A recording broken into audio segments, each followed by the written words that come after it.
Yeah. No na.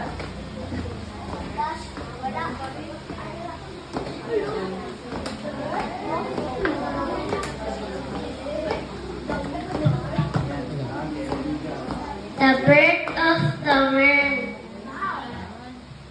At first, no world was there, but Hala wanted to make it fair. It was lonely and dark, so he created things with all his might. Two strong hands shaped the land and the seas, forming mountains, rivers home to plant and animals we cannot see.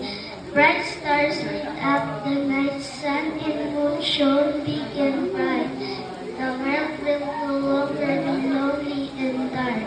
Strong winds blew, the seas arose, waves would dance and softly flow.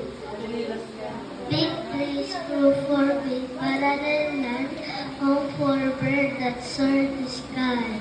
Some eggs hatched, life came anew, creatures began smooth and swam and flew.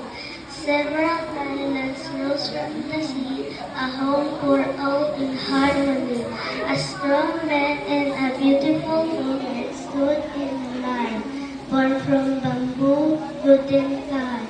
From then people were born, the world was filled no longer forlorn.